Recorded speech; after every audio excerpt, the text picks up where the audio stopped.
வணக்கம் மக்களே, நீங்கள் பாரு கேட்குறது முக்கிய கம்பெனினா எங்கள் ஹோஸ்ட் 28 இயர்ஸ் லேட்டர் ஃபைனலாக இந்தியாவில் ரிலீஸ் ஆகிடுச்சு. ஆனால் என்னப்பா கூட்டத்தையே காணோம். இந்த படத்தை பற்றி நிறைய பேர் தெரியாது போல். இப்போ நீங்கள் ஏகப்பட்ட சாம்பி படங்கள்லாம் பார்க்கலாம், ஆனால் உண்மையிலே நடந்துட்டு இருந்த சாம்பியை ஓட வச்சது இந்த படம் தான். இங்கே செம ரேஜ்ஃபுல்லான மைண்ட்லெஸ் சாம்பிஸை உருவாக்குனது இந்த படம் தான். இது போட்ட விதையில தான் இப்போ நீங்கள் ஏகப்பட்ட சாம்பி படங்கள்லாம் பார்த்துட்டு இருக்கீங்க. புரியுதா?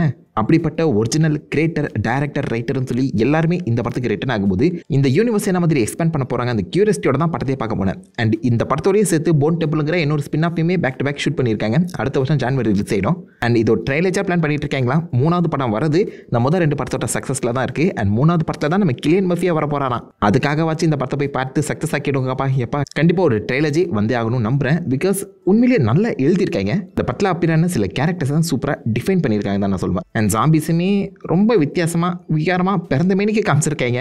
பயங்கரமாக இருக்குது. ஸோ உங்களுக்கு ஜாம்பி படங்கள் பிடிக்குன்னா மறக்காம அதை செக் பண்ணி பாருங்க. முக்கியமான நியூட்ரல் பாயிண்ட், பாசிட்டிவ் பாயிண்ட்ஸ்னு பார்க்கும்போது இந்த படத்தோட main hero Aaron Taylor Johnson தானே நினைக்கிறீங்க? இல்லை, ஆல்ஃபி வில்லியம்ஸுங்கிற அந்த குட்டி பையன். அவன் தாங்க இந்த படத்தோட ப்ரோட்டகனிஸ்ட். அவனுடைய பாயிண்ட் ஆஃப் வியூவில் தான் நம்ம இந்த உலகத்தையே பார்க்குறோம். அல்டிமேட்டாக பண்ணியிருக்கான் அந்த பையன். நான் அந்த பைபிளே இது வரைக்கும் எந்த ஒரு படத்துலையுமே பார்த்த மாதிரி ஞாபகம் இல்லை. மோஸ்ட்லி தான் அவருடைய ஃபஸ்ட்டு டெபியூ ஃபீச்சர் ஃபில்மாக இருக்கணும்னு நம்புகிறேன். வித்தியாசமாக பின்னிட்டாங்க. He has a bright future. சூப்பரான ஒரு performance. And most of the படத்தை அவன் தான் ஷோல்டரில் சுமந்துட்டு போயிட்டு இருக்கான். லைக் இந்த படத்தோட பேசிக் அவுட்லைனே இந்த ஜாம்பிஸ் பிரேக் அவுட் ஆகி 28 வருஷம் கழிச்சு மனிதர்கள் அந்த ஜாம்பிஸ் கிட்டேருந்து பிரிஞ்சு தனி ஒரு தீவில் வாழ்ந்துட்டு இருக்காங்க. அந்த தீவில் இருக்க எல்லா குட்டி பசங்களுக்குமே உண்மை எல்லாத்தையுமே மறைச்சு பொய் சொல்லி வளர்த்துட்டு இருக்காங்க. அந்த வகையில் ஒரு வளர்க்கப்படுற ஒரு பையன் தான் Alfie Williams, spike character. But அவன் வெளி உலகத்துக்கு எக்ஸ்போஸ் ஆன உடனே, ஓ இதுதான் வெளி உலகமா, இப்படி தான் இருக்குமா, இதை விட்டுட்டாடா நான் அந்த தீவில் வாழ்ந்துட்டு இருக்கேன் அப்படிங்கிற மாதிரி உண்மை எல்லாமே தெரிய வரேன். அவன் எப்படி அந்த வேர்ல்டை ஃபேஸ் பண்ணுறாங்கிற மாதிரி தான் கதையே கொண்டு போயிருக்காங்க. அவனை சுற்றி தான் கதையே எழுதப்பட்டிருக்கு. அண்ட் 2 வித்தியாசமான கதைகளை அவனுடைய பாயிண்ட் ஆஃப் வியூலேருந்து அழகாகவே கொண்டு வந்திருக்காங்க தான் நான் சொல்வேன். ஸோ ஃபர்ஸ்ட் ஹாஃப்ங்கிறது பார்த்தீங்கன்னா இவனுடைய அப்பா ஜேமி கேரக்டர் ப்ளே பண்ணியிருக்கேன், ஆரன் டெய்லர் ஜான்சன். ஒன்றா சேர்ந்து கொலை பண்ணுறது எப்படி, வெளி உலகம் என்ன மாதிரி ஒர்க் ஆகுது, இந்த ஜாம்பிஸ்லாம் யார் அப்படிங்கிற ஒரு விஷயத்தை ஆடியன்ஸுக்கும் சேர்த்து புரிய வச்சுட்றாங்க. ஸோ இந்த படத்தை நீங்கள் ஸ்டாண்டர்டானாவே பார்க்கலாம். பிகாஸ் ஃபஸ்ட்டு ஹாஃப்ங்கிறதே கிட்டத்தட்ட எக்ஸ்போசிஷன் மாதிரி தான் போயிட்டுருக்கு. இத்தனைக்கும் நீங்கள் ஃபஸ்ட்டு 20 டேஸ் லேட்டர், வீக்ஸ் லேட்டர்லாம் படம் பார்த்துட்டு வந்தாலும் ஸ்டில் இந்த படத்தோட ஃபஸ்ட் ஹாஃப்ங்கிறது எக்ஸ்போஷன் டம்மா தான் எனக்கு தோணுது. இந்த குட்டி பையனுக்கு புரிய வைக்கிறாங்க. அதை தொடர்ந்து வர செகண்ட் ஹாஃபில் அவங்க அப்பா ஒரு ரோல் எடுத்துடுறான். ஒரு முறை தான் வெளில போயிட்டு வந்தான். அது தொடர்ந்து வர அடுத்த இடத்துலையே நான் தான் எங்கள் அம்மாவை காப்பாற்றணும் அப்படிங்கிற மாதிரி அவங்க அம்மா ஜோடி கால்மர் ப்ளே பண்ணியிருக்கேன். ஐலா கேரக்டரை வெளியில் ஒரு டாக்டர் கிட்ட கூட்டிகிட்டு போகிற மாதிரி அந்த ஒரு சுச்சுவேஷனை கம்ப்ளீட்டாக மாற்றி எழுதியிருக்காங்க. ஸோ ஃபர்ஸ்ட் ஹாஃபில் இந்த வெளி உலகமே தெரியாத ஒரு குட்டி பையன், ஒருத்தனை கொலை பண்ண கூட தயங்கக்கூடிய அந்த ஜாம்பிஸை பார்த்து பயப்படக்கூடிய ஒரு குட்டி பையன், செகண்ட் ஹாஃபில் லிட்டரலி ஒரு மெச்சூர்டு மேனாகவே மாறிட்டான்னு சொல்லலாம். அந்த ஒரு கேரக்டர் டிரான்ஸ்ஃபர்மேஷன் இன்ஸ்டண்ட்டாக நடக்கலை. அது ரொம்ப கிராஜுவலாக பொறுமையாக ஒரு குட்டி பையனுக்கு இந்த உலகம் என்ன மாதிரி புரியுதுங்கிறத தெளிவாக காட்டியிருக்காங்க. மொதல் ஹாஃபில் வெளி உலகத்துக்கு போகிறோன்னு சொல்லி சந்தோஷப்பட்ட அந்த பைபிளை செகண்ட் ஹாஃபில் வந்து பார்த்தீங்கன்னா அவங்க அம்மாவை பாதுகாக்கிறதுக்கு உயிரையும் கொடுப்பங்கிற ஒரு சுச்சுவேஷன் வந்து நிற்பான். அதெல்லாம் அல்டிமேட்டாக இருக்குங்க. இப்படி ஒரு மெச்சூர்டான கேரக்டர் டிரான்ஸ்ஃபர்மேஷனை அழகாக ஆல்ஃபி வில்லியம்ஸ் கேப்சர் பண்ணி கொடுத்துருக்காரு. இந்த சின்ன பையனுக்குள்ளே எவ்வளோ திறமையா அப்படின்னு சொல்லி கேட்குறவன் தான் எனக்கு ஃபீல் ஆச்சு. சூப்பரான ஒரு பெர்ஃபார்மன்ஸ். இவனை தாண்டி பெர்ஃபார்மன்ஸில் ஜொலிச்ச இன்னொரு முக்கியமான கேரக்டர் ஒரு டாக்டர் கேரக்டர் வருவாப்பில். போன் டெம்பிள் கட்டிட்டு இருப்பாரு. ஜாம்பிஸால் கொல்லப்பட்ட அந்த மண்டியோடுகள் எல்லாத்தையுமே சேர்த்து வைக்கக்கூடிய ஒரு கேரக்டர் வந்து காமிச்சிருப்பாங்க. ஒரு சம இன்ட்ரெஸ்டிங்கான லைக் அவன் பின்னாடி ஏதோ ஒரு மர்மம் இருக்குடா அப்படின்னு நினைக்க வைக்கக்கூடிய ஒரு கேரக்டர். செகண்ட் ஹாஃபில் ஒரு 15 to 20 minutes ரோல் தான் ப்ளே பண்ணியிருப்பாரு. ஆனால் வந்து அந்த கொஞ்சம் நிமிஷத்துலேயே எனக்கு தெரிஞ்சு அவரு இந்த கேரக்டருக்கான ஒரு யூனிக்னஸ் வந்து கிரியேட் பண்ணுறதா நான் சொல்லுவேன். கொஞ்சம் ஒரு வியர்டான வித்தியாசமான டாக்டருங்க. இதெல்லாம் நான் இதுக்கு தான் பண்ணுறேன் அப்படின்னு ஓப்பனாக சொன்னாலும் ஸ்டில் அது மிஸ்ட்ரியாக ஒரு ஃபீலை தான் உங்களுக்கு கொடுக்குது. இவன் பின்னாடி என்னமோ ஒன்று ஒளிஞ்சிருக்கிறேன் அப்படிங்கிற தாட் தான் கிரியேட் ஆகுது.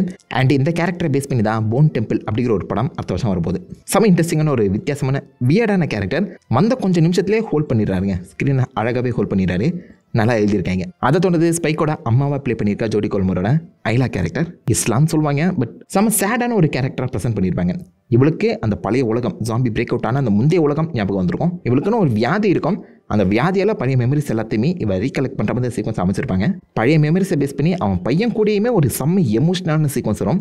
என் கூட அந்த எமோஷன் நல்லாவே கனெக்ட் ஆச்சு. சூப்பராகவே கனெக்ட் ஆச்சு. கொஞ்சம் ஸ்லோ ரைட்டிங் தான், பட் இருந்தாலும் உங்களால் அந்த அம்மா புள்ள பாசத்தை கண்டிப்பாக உணர முடியும்னு நினைக்கிறேன். அதே மாதிரி அப்பா புள்ள பாசம், அப்பா தனக்கு தெரிஞ்ச எல்லா வித்தையுமே இந்த பையனுக்கு கற்றுக் கொடுக்குற மாதிரி இருந்தாலும் ஒரு கட்டத்தில் பையன் அப்பாவே எதிர்த்து பேசும்போது அந்த கோவம், அந்த ஈகோங்கிறது வரும்ல. ஆரன் டெய்லர் ஜான்சன் அது சூப்பராகவே வெளிக்கொண்டு வந்திருக்காரு. அண்ட் இந்த மனுஷன் இந்த ரோலில் பார்க்கும்போது எனக்கு டக்குன்னு கிரேவன் த ஹண்டர் படம் தான் ஞாபகம் வந்துச்சு. அந்த படத்தில் இந்த கிரேவனோட அப்பாவுக்கு இவருக்கு ஒரு சின்ன காம்பினேஷன் வந்திருக்கும்ல, எக்ஸாக்டாக அந்த மாதிரி ஒரு வைப், அந்த மாதிரி ஒரு ரிலேஷன்ஷிப் தான் இந்த படத்தில் ஆரன் டெய்லர் ஜான்சனுக்கும் இருக்க மாதிரி காமிச்சிருக்காங்க. But written better. இந்த 4 கேரக்டர் தான் மெயின் ரோல். இதை தாண்டி பெருசாக எந்த ஒரு கேரக்டரும் இருக்க மாதிரி தெரியல. படத்தோட எண்டில் ஜிம்மிங்கிற ஒரு கேரக்டர் வருவாப்புல. படத்தோட பிகினிங்கில் டீஸ் பண்ண அந்த கேரக்டர் என்ன பண்ணாருன்னு சொல்லி கடைசி வரைக்கும் சொல்லவே மாட்டாங்க. லாஸ்ட்டாக வந்து டீஸ் பண்ணிட்டு போயிடுவாங்க, ஒரு கிளிஃப் ஹேங்கரில் விட்டுட்டு போயிடுவாங்க. பட் மேஜர் கேரக்டர்னு பார்த்தீங்கன்னா அந்த 4 பேர் தான். 4 பேரை சுற்றி தான் கதை எழுதப்பட்டிருக்கு. அதை அல்டிமேட்டாகவே புல் ஆஃப் பண்ணியிருக்காங்க. எல்லா கேரக்டர்ஸ் பற்றின ஒரு சின்ன டெஃபினிஷன் உங்களுக்கு கண்டிப்பாக தெரிய வந்திருக்கும். அண்ட் எமோஷன் கூடயுமே உங்களால் சூப்பராக கனெக்ட் ஆக முடியும் நம்புகிறேன். என்ன கனெக்ட் ஆச்சு அதை வச்சு சொல்கிறேன். இதை தாண்டி அவங்க உருவாக்கின அந்த உலகம், யூரோப்பில் இருக்க அந்த London and Great Britain, England சைடில் மட்டும் பார்த்தீங்கன்னா ஒரு ஜாம்பி வைரஸ் பரவி இருக்கு.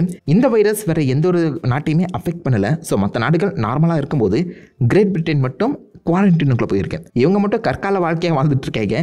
அது எப்படி வெளி உலகம் பார்க்குதுங்கிற அந்த சின்ன விஷயத்தை, அந்த ஒரு பார்வையை மட்டும் டீஸ் பண்ணியிருக்காங்களே தவிர்த்து பெரிய எக்ஸ்ப்ளோரேஷன் எதுவும் பண்ணலை. அது இன்னும் பெட்டராக காமிச்சிட்டாங்கன்னா நல்லா இருந்திருக்கும். பட் ஓவராலாக இது போதும் நம்புகிறேன். இந்த வேர்ல்டை காட்டின விதம்ங்கிறது நல்லா இருக்கு. அண்ட் முக்கியமாக வந்த ஜாம்பிஸ் ரொம்பவே விக்ரஸான ராவான ஜாம்பிஸாக இருக்குது. ஐ மீன் நிஜமாலே ஒரு ஜாம்பி பிரேக் அவுட் நடந்தா இப்படி தான் இருக்குமோங்கிற ஒரு பயத்தை கிளப்பி விட்டுச்சுன்னு நான் சொல்லுவேன். செம்ம பயங்கரமான ஜாம்பி கூட்டத்தை உருவாக்கியிருக்காங்க. அண்ட் அதுக்கான ஒரு தனி சிஸ்டமே பில்ட் பண்ணியிருக்கு அப்படிங்கிறதுமே காமிச்சிருக்காங்க. ஸோ போன படத்தில் அந்த 28 days லேட்டரில் பார்த்தீங்கன்னா ஜாம்பிஸ் எல்லாமே சாப்பிடாம செத்து போயிடும் அப்படிங்கிற மாதிரி தான் நினச்சிட்டு இருந்தாங்க. பட் ஜாம்பிஸும் அதுக்கேற்ற மாதிரி தங்களை தானே இவால்வ் பண்ணிக்கிட்ட அந்த விஷயம் இந்த படத்தில் ரொம்ப இன்ட்ரெஸ்டிங்காக காமிக்கப்பட்டிருக்கேன். நிறைய டிஃப்ரெண்ட் சப்ஸ்பீஷிஸ் ஆஃப் ஜாம்பிஸ்லாம் வந்து உள்ளே இருக்குது. அதில் முக்கியமானது ஆல்ஃபா. அதை பார்த்தா நம்மளுக்கே அள்ளு விட்டுரும் போல. மோட்டல் காம்பேட்டில் வர ஃபெட்டாலிட்டிஸ்லாம் போட்டுட்டு இருக்கீங்க. சமபாட்டிக்கா போய் படத்தை பாருங்க தெரியும் என்னடா நடக்குது அப்படின்னு சொல்லி கேட்க வச்சது. அதற்கு பயங்கரமான அந்த alpha zombies, runners and slow வாக்கர்ஸ்னு சொல்லி ஏகப்பட்ட புது புது ஜாம்பிஸ்லாம் இறக்கி விட்டுருக்காங்க. நல்லாயிருக்கு. அண்ட் ஜாம்பிஸ்குள்ளேயே வந்து பார்த்தீங்கன்னா குழந்தையும் பிறகுது. யோசிச்சு பாருங்களேன். அதெல்லாம் எதிர்பாராத விஷயம். பட் ஸ்டில் நல்லா புல் ஆஃப் பண்ணியிருக்காங்க. பட் பியூர்லி R-rated ஃபன் தான். இந்த படத்தை குழந்தை பிள்ளைங்களாம் எட்டிலாம் பார்த்துடாதீங்க.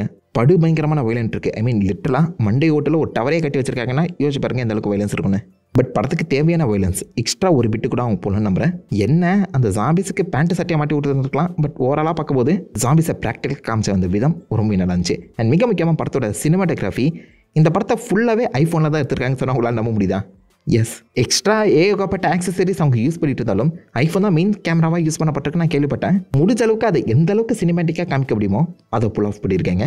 சில இடங்கள்லாம் பார்க்கும்போது ஐஃபோன் கேமராங்கிறது தெரிஞ்சாலும் ரொம்பவே கன்வின்சிங்காக இருக்குங்க. Like it's good. அண்ட் பழைய படம் பார்க்குற மாதிரி ஒரு தனி வைபையுமே இந்த படம் உருவாகுது. அதுக்கு அந்த சினிமாட்டோகிராஃபியை பாராட்டி ஆகணும்.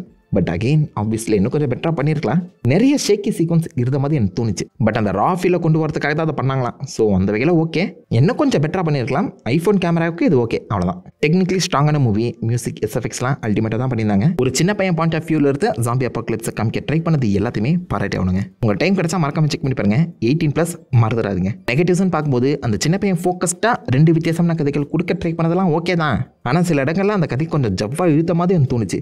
ஐ மீன் ஃபர்ஸ்ட் ஆஃப் அகெயின் நமக்கு தெரிஞ்ச விஷயத்தை திரும்ப சொல்கிற மாதிரி அப்பா கூட போகிற அந்த விஷயத்தை எல்லாத்தையுமே கொஞ்சம் ட்ரிம் டவுன் பண்ணியிருக்கலாம். அப்படி இல்லைன்னா அதை இன்னும் பெட்டராகவே எழுதிருக்கலாம். லைக் அப்பா கூட போகிற அந்த கதையை தனியாகவும் அம்மா கூட வெளில போகிற அந்த கதையை தனியாகவுமே கொடுத்துருக்கலாங்க. 2 படமாகவே எடுத்துருக்கலாம். 2 கதையை ஒன்றா மர்ச் பண்ணியிருக்காங்க. அதை நான் குறைன்னு சொல்லலை, கொஞ்சம் வித்தியாசமான அட்டன் தான். பட் அப்பா கூட தொலைஞ்சு திரும்ப வீட்டுக்கு வர அந்த சீக்வன்ஸை இன்னும் பெட்டராக கண்டிப்பாக எழுதிருக்கணும். ஏன்னா சொன்னதே சொல்கிற மாதிரி தான் அந்த சீக்வன்ஸை எழுதியிருக்காங்க. இன்னும் பெட்டராக மாற்றிருக்கலாம். அந்த ஜாம்பிஸை காமிச்ச விதங்கிறது நல்லாயிருக்கு. பட் ஃபர்ஸ்ட் ஆஃப் ரைட்டிங் இன்னும் கொஞ்சம் ஸ்ட்ராங்காக இருந்திருக்கணும். நம்புறேன் படம் முழுக்கவே நிறைய இடங்களில் பார்த்தீங்கன்னா பேச்சு தான் இருக்கும். ஏன்னா மோர் லைக்லி இது ஒரு ட்ராமா ஸ்டைலில் தான் அனுக்க பார்த்துருக்காங்க. நடுநடுவில் ஜாம்பிஸ் வந்து பியூர் ஆக்ஷன் பேக்டாக சில சீக்வன்ஸை மாற்றி விட்டுது. பட் ஜாம்பி வர அந்த சீக்வன்ஸ் எல்லாத்தையுமே ஒரே மாதிரி தான் ப்ரெசென்ட் பண்ணியிருக்காங்க. மோஸ்ட்லி அந்த ஒரு ட்ரிப் ஷாட் வந்து எடுத்துருக்காங்க மேட்ரிக்ஸ் ஸ்டைலில். அது என்னமோ அந்த படத்துக்கு செட் ஆகாத மாதிரி எனக்கு வந்து ஃபீலை கொடுத்துச்சு. அண்ட் ஜாம்பிஸ் வர அந்த சீக்வன்ஸை ரொம்பவே ஷேக்கியாக ப்ரெசென்ட் பண்ணியிருக்காங்க. ஒழுங்காக புரிஞ்சுக்க முடியலங்க. நிஜமாலே நம்ம ஜாம்பி கிட்ட மாட்டினா இந்த மாதிரி தான் ஓடிட்டு இருப்போம், அது வேற கதை. பட் நம்ம இந்த படமாக பார்க்கும்போது ஜாம்பிஸ் என்னென்ன பண்ணுது, என்ன மாதிரி அட்டாக் பண்ணுது, எப்படி பிளான் பண்ணி அடிக்குதுங்கிறத நம்ம விஷுவலாக பார்க்கணும்ல. அதை காட்ட மாட்டேங்கிறாங்க. கண்ணா பின்னானே கேமரா தூக்கிட்டு ஓடிக்கிட்டே இருக்காங்க, அவ்வளோதான். அதை இன்னும் பெட்டராக ஸ்லோ அண்ட் ஸ்டெடியாக ப்ரெசென்ட் பண்ணியிருந்தாங்கன்னா நல்லா இருந்திருக்கும். ஆல்ஃபாவை காட்டின விதம் நல்லா இருந்துச்சு. அது செம்ம ப்ரூட்டலாக வச்சுருந்தாங்க. பட் ஆல்ஃபா தாண்டி மற்ற எந்த ஒரு இன்ஃபெக்டடும் உங்கள் மைண்டில் நிற்க மாட்டாங்கன்னு நான் சொல்கிறேன். இன்னும் கொஞ்சம் அந்த ஜாம்பி அட்டாக்ஸை நல்லாவே ப்ரெசென்ட் பண்ணியிருந்தான். கதைங்கிறது பெரிய கோர்வை இல்லாமல் கடைசியில் வந்து பார்த்தீங்கன்னா சூப்பர் எமோஷ்னலாக முடிச்சிருந்தாலும் ரைட்டிங் சில இடத்துல அடி வாங்கின தான் தோணுது. ஐ மீன் கேரக்டர் கேஸ்டிங் குரூப்புங்கிறது கம்மி தான். ஆனால் ஏகப்பட்ட கதைகளை ஜெகிள் பண்ண பார்த்துருக்காங்க. ஏன்டா அந்த தேவலாதான் நீ? பட் அது எல்லாத்தையுமே கடந்து பார்த்தீங்கன்னா ஒரு செம இன்ட்ரெஸ்டிங்கான ஜாம்பி மூவி தான். பட் என்ன கேட்டிங்கன்னா நிறைய பேருக்கு பிடிக்குமாங்கிறது கேள்விக்குறி. ஏன்னா எல்லாருமே இப்போதைக்கு ஏகப்பட்ட ஜாம்பி படங்கள் பார்த்தாச்சு. இந்த படத்தில் ஏதாவது யூனிக்காக பண்ணியிருக்காங்களான்னு கேட்டிங்கன்னா மேபி அந்த ஜாம்பிக்குன்னு ஒரு சிஸ்டம் உருவாக்குனது வேணால் சொல்லலாம். பட் அதை தாண்டி பெருசாக ஒன்றும் இல்லை. நிறைய ஜாம்பி படங்கள் பார்த்தவங்களுக்கு இது 10ஓட 11 தெரியும். பட் ஜாம்பியை பேக்ரவுண்டாக வச்சு முடிஞ்ச அளவுக்கு ஒரு எமோஷனல் கதையை கடத்த ட்ரை பண்ணியிருக்க அந்த வகையில் பாராட்டி ஆகணும். நான் ஜாம்பின்னு எழுதியிருந்தாலே போய் பார்ப்பேன்டா அப்படின்னு சொல்கிறவங்க அந்த படத்தை கண்டிப்பாக செக் பண்ணி பாருங்கள். பட் ஜென்ரல் ஆடியன்ஸுக்கு 50-50 தாங்க. அண்ட் படத்தை ஃபுல்லாக ராவாக கொண்டு போய் படத்தோட கடைசி ஒரு 10 நிமிஷங்கிறத செம காமிக்கலாக முடிச்சிட்டாங்க. ஏன்டா இப்படி கிளிஃப் ஹேங்கருங்கிற பேரில் இப்படி காமிக்கலாவாக முடிக்கணும் ஸோ பார்ப்போம் அடுத்த படங்கள் என்ன மாதிரி அமைப்போதுன்னு. என்ன கேட்டிங்கன்னா ஒன் டைம் வாட்சபிளுங்க.